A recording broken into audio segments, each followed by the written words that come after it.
Karnataka Muslim convention ಕಾರ್ಯಕ್ರಮವನ್ನು June 7ರಂದು ಕಲಬುರಗಿಯಲ್ಲಿ ಹಮ್ಮಿಕೊಳ್ಳಲಾಗಿದೆ ಎಂದು ಸಮುದಾಯದ ಮುಖಂಡರು ತಿಳಿಸಿದ್ದಾರೆ. ನಗರದ ಪತ್ರಿಕಾ ಭವನದಲ್ಲಿ ನಡೆದ ಸುದ್ದಿಗೋಷ್ಠಿಯಲ್ಲಿ ಮಾತನಾಡಿದ ಅವರು, ಕರ್ನಾಟಕದ ಮುಸ್ಲಿಂ ಕನ್ವೆನ್ಷನ್ ಕಾರ್ಯಕ್ರಮವನ್ನು federation of Karnataka state Muslim organisation ವತಿಯಿಂದ ಜೂನ್ 7ರಂದು ಸಭಾ ಫಂಕ್ಷನ್ ಹಾಲ್ನಲ್ಲಿ ಈ ಕಾರ್ಯಕ್ರಮ ಜರುಗಲಿದೆ ಎಂದು ತಿಳಿಸಿದ್ದಾರೆ. ಈ ಸುದ್ದಿಗೋಷ್ಠಿಯಲ್ಲಿ ಸೈಯದ್ ನಿಸಾರ್ ಅಹಮದ್, ವಾಜೀರ್, ಅಬ್ದುಲ್ ಮೊಹಮ್ಮದ್, ಅಫ್ಜಲ್ ಖಾನ್ ವಾಡಿ, ಇಬ್ರಾಹಿಂ ಪಟೇಲ್ ಹಾಜರಿದ್ದರು. Bureau report RJ32 Kannada news, Kalaburagi. ಪತ್ರಿಕಾಗೋಷ್ಠಿಯ ಉದ್ದೇಶ ಏನೆಂದರೆ, ಕರ್ನಾಟಕ ಇಬ್ರಾಹಿಂ ಪಟೇಲ್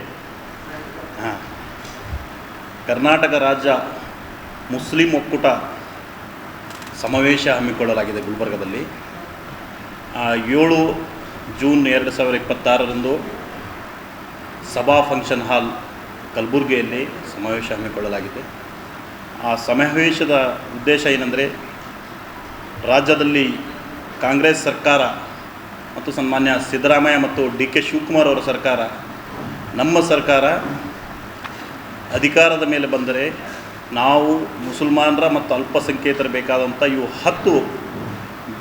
10 ಏನಾದ ಕಂಡೀಷನ್ಗಳು ನಾವು ಜಾರಿ ಮಾಡ್ತೇವೆ. ಅದು ಪ್ರಣಾಳಿಕೆಯಲ್ಲಿ ಹೇಳಿದ್ದು, ನಾವು ಕೇಳಿದ್ದಲ್ಲ, ಅದು ಪ್ರಣಾಳಿಕೆಯಲ್ಲಿ ಹೇಳಿದ್ದು. ಆದರೆ ಆ ಸರ್ಕಾರ ಬಂದು 3 ವರ್ಷ ಕಳೀತಾ ಇದೆ, ಇಲ್ಲಿವರೆಗೂ ಕೂಡ ಯಾವುದೇ ಕೂಡ ಕಾರ್ಯರೂಪಕ್ಕೆ ಬಂದಿಲ್ಲ. ಮೊನ್ನೆ 16 ಮೇ 2026ರಂದು ಬೆಂಗಳೂರಿನಲ್ಲಿ ಟೌನ್ ಹಾಲ್ನಲ್ಲಿ ನಡೆದಂಥ ಸಮಾವೇಶ ಸಂದರ್ಭದಲ್ಲಿ, ಆ ಸಮಾವೇಶಕ್ಕೆ 3 ದಿನ ಮುಂಚೆ ಹಿಜಾಬ್ದು ಒಂದು ವಿಷಯ ಸರ್ಕಾರ ಇಂಥದ್ದು ಉಳಿದಂಥ 9 ವಿಷಯಗಳು ಹಾಗೆ ಮುಂದುವರಿಸಿದೆ. ತಾವು ಪ್ರಣಾಳಿಕೆಯಲ್ಲಿ ಹೇಳಿದ್ದೀರಿ, ನಮ್ಮ ಸರ್ಕಾರ ಬಹುಮತದಿಂದ ಬಂದರೆ ನಾವು ಎಲ್ಲ ಇವು 10 ಏನು ವಿಷಯಗಳಿದೆ ಅವು ಎಲ್ಲ ಜಾರಿ ಮಾಡ್ತೀವಿ ಅಂತ ಹೇಳಿದಿರಿ. ಆದರೆ ಇಲ್ಲಿವರೆಗೆ ಜಾರಿ ಮಾಡಿಲ್ಲ. ನಾವು ಇವತ್ತು ಸರ್ಕಾರಕ್ಕೆ ಆಗ್ರಹ ಮಾಡೋದೇನೆಂದರೆ, ತಾವು ಹೇಳಿದ್ದನ್ನೇ ಮಾಡಿ, ಹೇಳಿದ್ದನ್ನು ಬಿಟ್ಟು ಮಾಡಿದರೆ ನಡೆಯಲ್ಲ. ಏನಂದರೆ, ತಾವು ಮುಂಚಿತವಾಗಿ ಹೇಳಿರಿ. ಏನಂದರೆ, ನಾವು ಇವು 10 ಯಾವ್ಯಾವ ವಿಷಯ ಇದೆ ಅಂದರೆ, ಹಿಜಾಬ್ ನಿರ್ಬಂಧ, ಮೀಸಲಾತಿ ರದ್ದತಿ, ದೋಷ ಭಾಷಣ, ದೋಷ ಅಪರಾಧ, ಬಜೆಟ್ ಹಂಚಿಕೆ, ರಾಜಕೀಯ ಪ್ರತಿನಿತ್ಯ.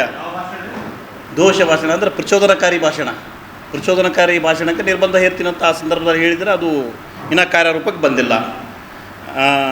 ನಿರ್ಬಂಧ, ವಿದ್ಯಾರ್ಥಿ ವೇತನ, ಶಿಕ್ಷಣ ಕ್ಷೇತ್ರದ ಬೇಡಿಕೆ ಸಹಿತ ವಿವಿಧ ವಿಷಯಗಳ ಆ ವರದಿಯಲ್ಲಿ ಇವೆ.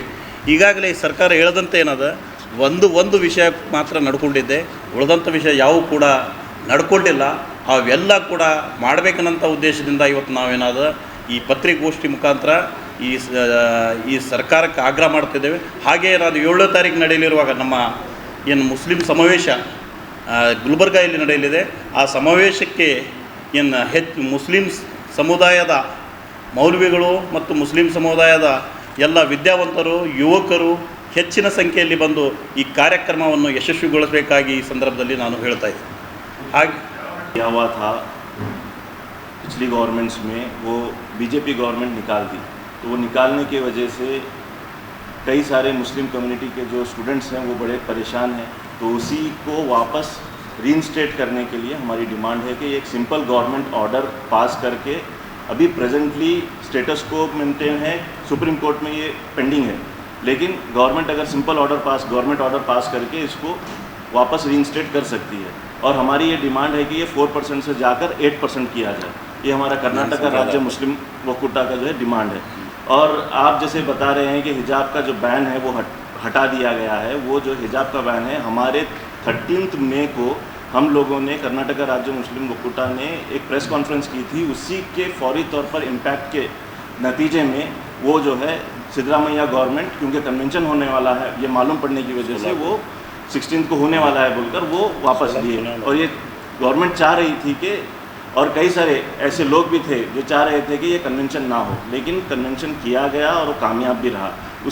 फिर कई सारे हम लोगों को ये बात भी कही गई थी कि हम लोग बैठकर जो है डिस्कशन करते हैं कि कौन से इश्यूज़ को जो है रिजॉल्व करना है, डिस्कशन करते हैं. लेकिन क्योंकि हम लोगों ने 16 मई को ऑलरेडी एक प्रोग्राम करवाने का फ़ैसला ले लिया था, तो हम लोग उस वक्त जो है CM से और दीगर मिनिस्टर्स वगैरह से मुलाकात नहीं किए. हम लोगों ने ये कहा था कि हम जो है ये कन्वेंशन करने के बाद में आप लोगों से मुलाकात करेंगे. लेकिन अनफॉर्चुनेटली अभी तक हम लोगों की गवर्नमेंट ऑफ कर्नाटका से किसी किस्म की कोई और कम्युनिकेशन नहीं हो पाई है। तो इसी वजह से हम फर्दर ये प्रोग्राम्स को हमारे कंटिन्यू करते हुए गुलबर्गा, हुबली, धारवाड़, मंगलूर और जो है मैसूर रीजन में हम लोग ये प्रोग्राम्स कंडक्ट करने वाले हैं जो कन्वेंशन है। और रही हमारा जो मेन इशू अभी आप जो बताए कि हेट स्पीच का जो इशू है, उसमें अलंत के लोगों को 165 लोगों के ऊपर केस हुआ था, वो वापस लिया गया। It is one of the result of our convention also. वो एक है, डेफिनेटली वो किया गया है। और उसके अलावा कई सारे जो केसेस दूसरों के ऊपर हेट स्पीच की वजह से होते हैं। फॉर एग्जांपल आपको मैं बताना चाहता हूँ कि बागलकोट के अंदर मार्च के महीने में मस्जिद के सामने बहुत सारा हुड़दंग किया गया था। उसका नतीजा ये हुआ कि जो है वहाँ का माहौल ख़राब हुआ, लेकिन किसी के ऊपर कोई एक्शन नहीं हुआ। फिर यत्नाल जैसे लोग हैं जो एमएलए हैं और जो कई सारे हेट स्पीचेस देते हैं, उनके ऊपर सिर्फ मामूली सी धाराओं में